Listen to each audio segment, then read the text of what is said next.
Penyamaran Dewa Indra meminta Karna mengamalkan baju besi dan anting sakti di kisah Mahabharata.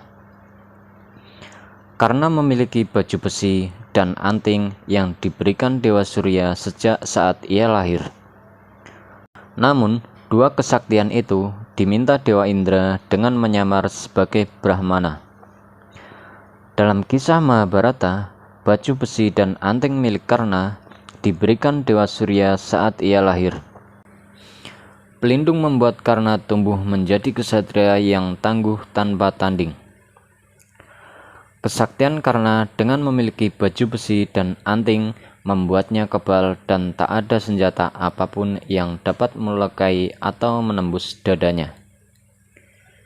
Dikisahkan dalam Mahabharata, Karna merupakan anak dari Dewi Kunti, sehingga Karna adalah kakak tertua dari Pandawa. Kelahirannya bermula ketika Kunti ditugasi ayahnya menjamu Resi Durwasa. Karna merasa senang, sang resi memberikan mantra sakti. Dengan mantra ini, Kunti dapat memanggil dewa dan sang dewa akan memberkatinya dengan seorang anak. Kunti yang kala itu masih remaja penasaran. Ia lantas membaca hingga Dewa Surya muncul di hadapannya. Saat itu pula Dewa Surya memberikan seorang anak yang kelak kebal dengan nama Karya atau Redya, atau yang memiliki nama asli Basusena.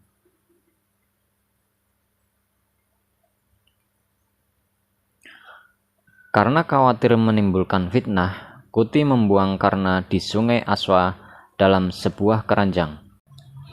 Karna akhirnya ditemukan oleh kusir Raja Destarasta, Adirata, dan istri Rada yang kemudian mengasuh dan membesarkannya. Suatu ketika, Karna muncul dalam turnamen antara Pangeran Hastinapura, yakni Pandawa dan Kurawa, yang membuatnya diangkat sebagai Raja Angga oleh Duryudana dan membuatnya bersumpah untuk setia kepadanya.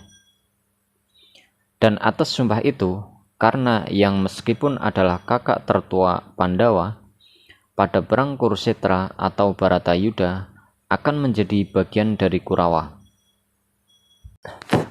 Sebelum perang Baratayuda terjadi, Dewa Indra menyadari bahwa Karna tidak akan terkalahkan dan tidak ada yang bisa membunuhnya selama dia memiliki kavaca atau baju besi dan kundal atau anting-anting. Kemudian Indra mendekati Karna dengan menyamar Brahmana miskin dan meminta kavaca dan kudal sebagai sedekah dari Karna kepadanya. Dewa Surya, ayah Karna, sudah memperingatkan Karna tentang niat Indra. Akan tetapi, Karna menjelaskan kepadanya bahwa ia terikat kata-katanya yang tidak dapat menolak siapapun yang datang dan meminta amal darinya. Jadi ketika Indra mendekatinya sebagai seorang Brahmana, Karna sudah tahu bahwa itu adalah Dewa Indra. Tetap saja dia memberikan kavaca sakti dan kundalnya kepada Dewa Indra. Indra setelah melihat ini merasa malu dan memintanya untuk menerima hadiah sebagai balasannya. Karna awalnya menolak tawaran tersebut dengan mengatakan bahwa dia tidak memberi sedekah dengan mengharapkan imbalan apapun. Tetapi setelah permintaan semua dewa, resi, dan makhluk surgawi, dia meminta Vasava Sakti dari Indra. Dewa Indra memberikan anugerah itu dengan syarat Karna hanya boleh menggunakannya senjata ini sekali saja seumur hidupnya. Kutukan Parasurama dan Brahmana kepada Karna yang terjadi jelang kematiannya di perang Baratayuda. Karna ksatria yang hebat tanpa tanding, namun akibat kutukan, kesaktiannya hilang saat genting dalam perang Mahabharata. Dua kutukan didapatkannya dari gurunya Parasurama dan seorang Brahmana. Kutukan itu membuatnya kalah dari Arjuna dan akhirnya mati dalam pertempuran di Mahabharata. Seperti Pandawa Kurawa, Karna datang untuk menjadi murid Guru Durna, namun ditolaknya karena status sosialnya. Guru Durna mengajarkan tentang Brahmastra hanya kepada murid kesayangannya yaitu Arjuna, lalu sebagian kepada putranya Aswatthama. Setelah ditolak Guru Durna, Karna memutuskan belajar Brahmastra dari Parasurama, yang tak lain adalah guru dari Drona. Tapi ada satu masalah, Parasurama hanya mengajarkan Brahmana dan Karna bukan Brahmana.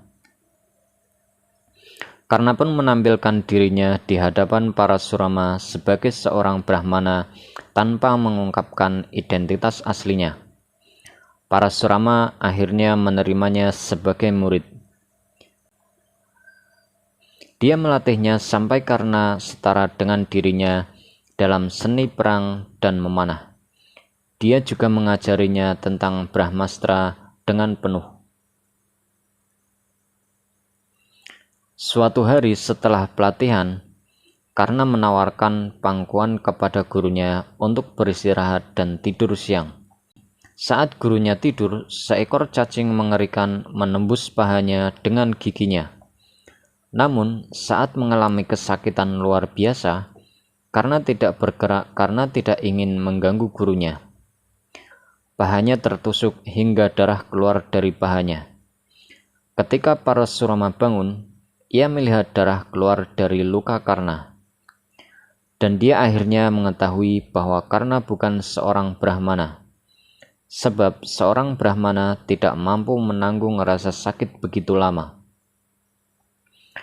Parasurama marah karena Karna berbohong kepadanya dengan menjadi seorang Brahmana dalam keserakahan untuk senjata. Dia mengutuk Karna tidak akan terlibat dalam pertarungan dengan seseorang yang setara dengannya. Kekuatan dan keterampilannya akan hilang ketika kematiannya datang. Selama waktu ini, Brahmastra tidak akan muncul di hadapannya. Mendengar ini, Karna menjadi sangat sedih dan merasa bersalah atas pelanggarannya dan pergi meninggalkan gurunya. Kemudian, pada hari terakhir di medan perang Bharatayuddha melawan Arjuna, Karna lupa mantra untuk memanggil Brahmastra. Suatu ketika, selama waktunya di pertapaan Parasurama, Karna pergi ke tepi laut bersama dengan pedang dan busur. Dia mulai melatih keterampilannya, memanahnya dengan busur dan anak panah. Namun secara tidak sengaja, ia membunuh sapi seorang Brahmana.